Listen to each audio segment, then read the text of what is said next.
Hi, English learners. Welcome to English Unlock the Oral Mastery. Think of this as your daily dose of inspiration, where learning English feels like a breeze and improving your life feels like home. I am Daniel, and I am your enthusiastic guide today. I love um, bringing big energy to our conversations. My main goal is to really help you find the fun in this whole learning process. And I am Jenny. I am the planner of the team. I prefer to be, the calm voice of reason. I really love digging into the psychology of learning and, well, finding those deep insights that actually make your life a lot easier. Exactly. And together we are talking directly to you, the listener. We know you are tuning in right now because you are ready for a real change. Yes, today is a very special day. We are looking right at the year 2026. It is a completely fresh start. A completely fresh start. I mean, most of you probably have massive goals right now. Hmm. You're sitting there thinking, I want to master English this year. Right. But here's the hard truth. Most people will start January setting 10 hours a day. And then by July, 90% of those same people will have completely quit. Completely quit. And that is exactly what we want to avoid. Learning English is not magic. I mean, there's no secret pill you can swallow to become fluent overnight. Yeah, I wish there was a magic pill, but there isn't. No, sadly not. So, the core mission of this deep dive is to explore a true, realistic roadmap for 2026. We are going to hack your brain's digestion system so you do not become part of that 90% statistic. All of that. We want you to stop just working hard and start working smart. Working smart instead of just working hard. That is the goal. Yeah. Let's unpack that idea of working hard first, because when people talk about learning a language, the word you always hear is dedication. Yes, dedication is the classic buzzword. Everyone says it. Right. And obviously dedication matters. It really Right. does. It means you actually show up. I mean, you cannot learn English while you're sleeping. No, you can't. You cannot just put a vocabulary book under your pillow, close your eyes, and wake up Mm-mm. speaking fluently. It just doesn't work. Yeah. You have to be present and do the work. You definitely have to do the work.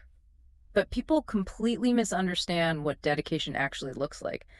There is a huge danger here. I call it the 10 hours a day trap. The 10 hours a day trap. Uh, I think I have actually fallen into that trap myself. Oh, most of us have. You start a new project Mhm. and you just want to do it perfectly. Exactly.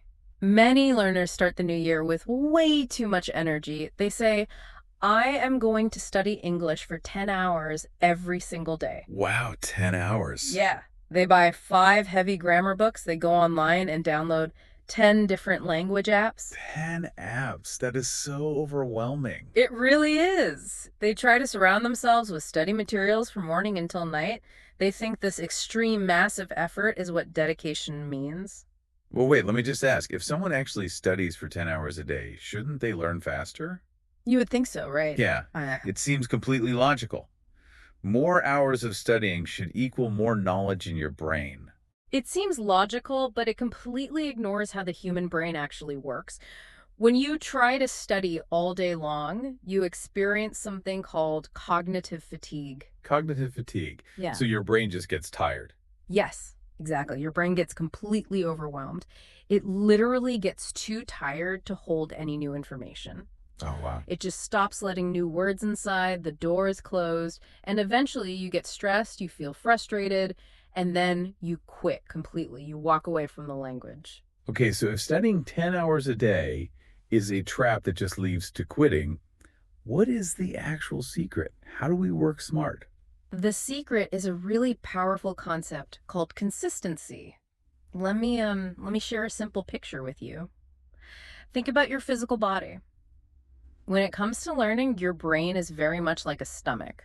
Wait, my brain is like a stomach. Yes, a I stomach. have to admit, that is a slightly weird image. Yeah. You were saying my brain digests words the same way my stomach digests a meal. That is exactly what I'm saying. Your stomach needs food, right? Right. And it is hungry every single day. Well, your brain works the exact same way. Your brain is hungry for English every single day. Okay, let me push back on this stomach idea for a second. Sure, go ahead. What if I am incredibly busy with my job from Monday to Friday? Like zero free time. What if I decide to sit down and eat A massive, huge meal of English on Sunday. I study for 7 straight hours on Sunday. Doesn't that mean I won't be hungry on Monday? Think about how your physical body feels when you do that with real food. If you sit down and eat 3 huge pizzas on Oh Sunday, man, 3 pizzas. yeah, how do you feel? You feel terrible. You feel sluggish and sick. Yeah, I would definitely feel sick. Your stomach cannot process all that food at once. Yeah. And more importantly, when you wake up on Monday morning, guess what? Your stomach is empty again. You are hungry again. Oh, I see. That massive meal on Sunday does not fix your hunger for the whole week. Ah, that makes perfect sense. My brain gets, sick if I feed it too much information at once. Studying for 7 hours on Sunday will not keep my brain full for the week. The information just passes right through without being absorbed. Precisely. Just like your stomach, your brain needs smaller, regular meals. It needs time to digest the information slowly. It needs to absorb the nutrients. And in this case, the nutrients are the English words. So, what does this healthy daily diet actually look like? If 10 hours is a trap and 7 hours on Sunday is bad, how big should our daily meal be? The goal is incredibly simple. Just 20 or 30 minutes. 20 or 30 minutes? That is it. Just 20 or 30 minutes every single day. Only 20 minutes. Wow. That completely changes the pressure. Yeah. I mean, anyone can find 20 minutes in their day. Yes, anyone can. You just need to let the English sounds go into your ears. Eh, You can do this in many relaxed ways. You can listen to music in English while you drink your morning coffee. Right? You can listen to simple stories. Or, you can tune into this daily dose of English with us. Okay, so I am feeding my brain a small 20-minute meal every day. I listen while I walk to work. I listen while I wash the dishes. It just becomes a simple, normal, daily habit. That is the perfect way to build consistency. You feed the stomach a little bit every day, and your brain never gets overwhelmed. But wait, this raises a really important question for me. What is it?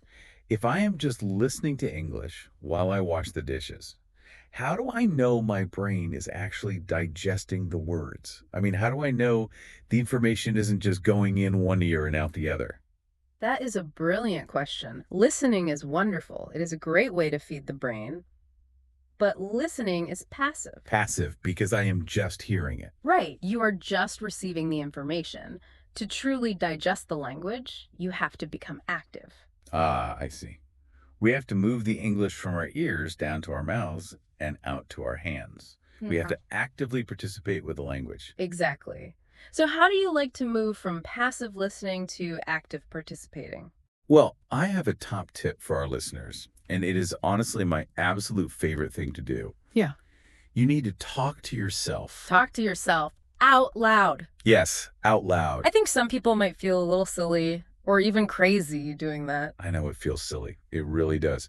But even if you are completely alone in your room, you must use your physical voice.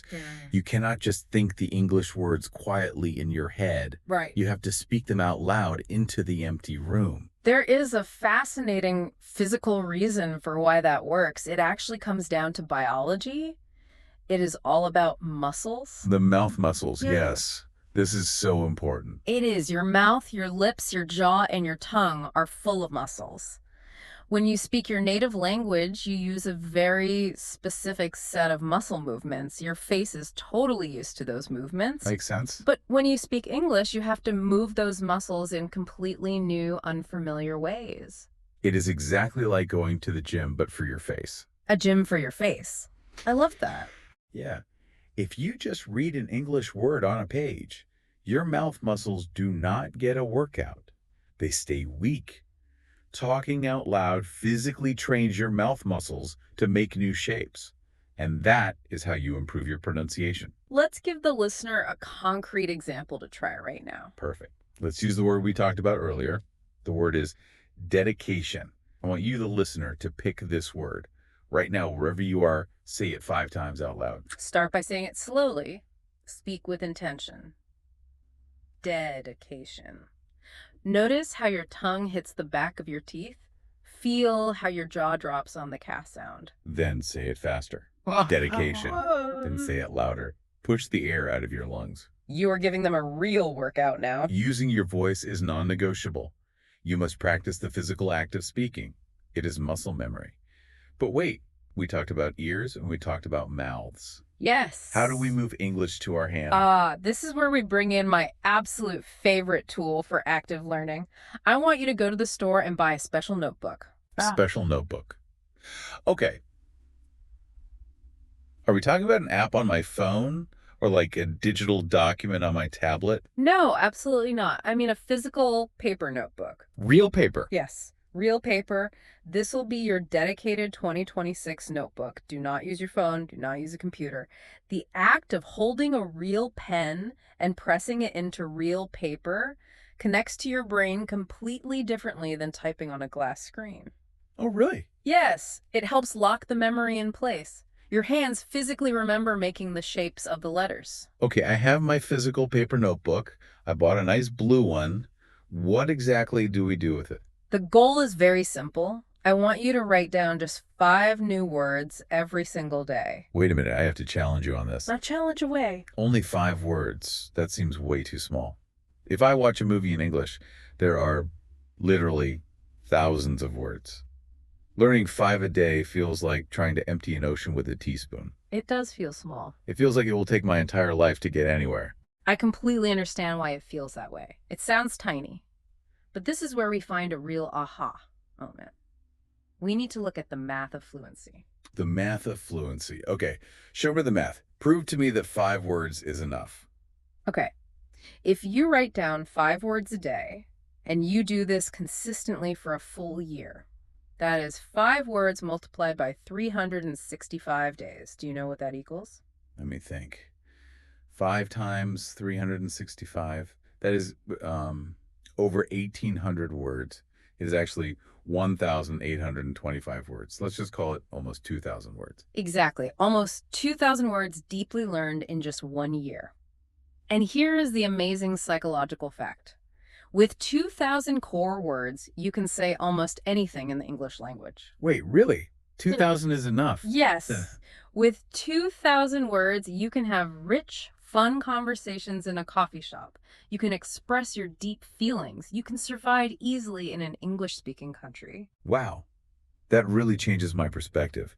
If I try to learn 50 words in one day, my brain will get sick, just like the pizza. And I will forget 48 of them by tomorrow. Exactly. But if I learn just 5 words, write them down on real paper, and really understand them, I keep them forever. That is the magic. Small, consistent steps lead to massive, permanent results. So let's review. You listen to the sounds to feed the brain. 20 minutes a day. Right. You speak the words out loud to train your face muscle. The gym for your face. Yes. And you write the words on paper to lock them into your memory. Listen, speak, write. It is a beautiful system. It really is. But I want to bring us back to reality for a moment. Doing these small daily steps, writing 5 words, talking to yourself for 20 minutes, it is very easy to do in January. Oh, yes. January is always full of high motivation. Everyone has new goals. The notebook is shiny and new. But what happens when we turn the calendar? What happens when the shiny new feeling disappears? This brings up a critical challenge. We need to prepare you for the hardest part of the year. We need to talk about surviving the danger zone. The danger zone. That sounds a bit scary. When does this psychological wall usually hit? The danger zone usually happens around July. The New Year excitement is completely gone. July. The middle of the year. Yeah. The weather might be hot. People want to go outside. Taking 20 minutes to study suddenly feels like a heavy chore. Yes. During this period, people get bored. The reality of daily life takes over. Your job gets stressful. Your family needs your attention. Right. Life just happens. Exactly. And this is the exact time when learners stop their daily habits. The notebook gets pushed to the back of the desk and starts collecting dust. So if I am in the middle of July and I am staring at my notebook and I just feel completely lazy, what should I do? How do I survive the danger zone? You have to find a way to trick your brain into remembering why you started. You need a strong mental anchor. I have a great mental trick for this. To survive the danger zone, you need to use your imagination. I call it time travel motivation. Time travel motivation. How does that work? I want you to close your eyes right now. Picture yourself in the future. Imagine it is December 2026. The year is almost over. You made it through. Okay, I am picturing December. The air is cold outside. It is the end of the year. Imagine you are sitting comfortably on your couch in your living room. You have a warm blanket. You turn on the television. You start watching a huge, complex Hollywood movie. Sounds nice. And suddenly you realize something amazing is happening in your brain. What is happening? You are understanding the movie without reading the subtitles. Oh, You're just hearing the English and your brain effortlessly knows what it means. You are digesting the language instantly. Imagine how incredibly proud you will feel in that exact moment. that is a very, very powerful picture. When July feels heavy, holding that specific December image in your mind will help you pick up the pen and write your 5 words. It really works. But getting to that comfortable couch in December requires a specific character trait. It is not just about studying. That is very true. Language learning requires bravery. You have to be a genuinely brave person. Let's explore that. Why do we need to be brave? I mean, we are just sitting in our rooms learning vocabulary.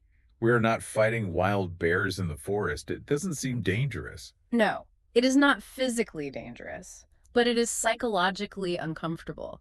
We need bravery because making mistakes is a 100% guarantee. 100%. Yes, you will say the wrong word. You will use the wrong verb tense. You'll accidentally say something that sounds a little silly. I want to share a personal shift in my own perspective about this. In the past, I used to absolutely hate making mistakes. I felt so embarrassed. Really? Oh, yeah. If I said a word wrong, my face would get hot and red. I thought making a mistake meant I was not smart. That is the number one reason people quit. They feel that exact same embarrassment. They stop speaking entirely because they are terrified of looking foolish in front of other people. But now I realize something completely different. I had to rewire my brain. Saying a word wrong is not a failure. Saying a word wrong is actual physical proof that you are trying. I love that reframe. Ah, A mistake is just proof of effort. If your mouth is moving and making a sound, even a completely incorrect sound, your brain is actively mapping new neural pathways. You are learning. exactly. So my strongest advice to you is this. Make a ton of mistakes in 2026. Be brave enough to sound a little foolish. Wear your mistakes like a badge of honor. But whatever you do, never give up. But what if reality hits hard? What if a listener has a terrible week at work, gets sick, and misses a whole week of their 20 minutes a day? That happens a lot. Does that mean their consistency is broken and they should just quit? That is a crucial scenario. If you miss a day or even an entire week, do not punish yourself. Guilt is completely useless. Hmm. Just start again tomorrow. The next day is always a fresh blank page. This brings us to a very deep truth about learning. We must remember the human element in all of this planning. The human element. Yeah. How does that change our study roadmap? It means we have to accept that we are humans, not machines. A computer program can run perfectly every single day without ever stopping or getting tired. You cannot. That is so true. Sometimes we catch a cold. Sometimes we feel sad or we just feel burned out. Sometimes we just need a break from everything. And that is why long-term learning requires balance. Finding balance is just as important as having dedication. We absolutely urge you to study smart. Do your 20 minutes of listening. Write in your paper notebook. Talk out loud to an empty room to train your face muscles. But you must also prioritize your basic human needs. Prioritizing your life means allowing yourself to rest. It means getting enough high-quality sleep every single night. Why is sleep so important for language learning? I mean, shouldn't I stay up late to study? No, definitely not, because sleep is the exact time when memory consolidation happens. Consolidation. What does that mean? It means making the memory permanent. When you are awake, you gather the 5 words. But when you are sleeping, your brain physically moves those words from short-term memory into long-term memory. Without sleep, the notebook is totally useless. Oh, I see. Balance also means spending time with your family and friends. Go for a long walk outside, eat delicious food, laugh out loud. Yes. A happy, rested brain is a brain that learns efficiently. If you are constantly stressed, anxious, and unhappy, your brain creates a chemical block. The English words will simply bounce So off. just bounce right off. Exactly. But if you are rested and emotionally content, the language flows in much easier. So let's look at the complete roadmap. We work smart, not just hard. We keep our daily 20-minute consistency.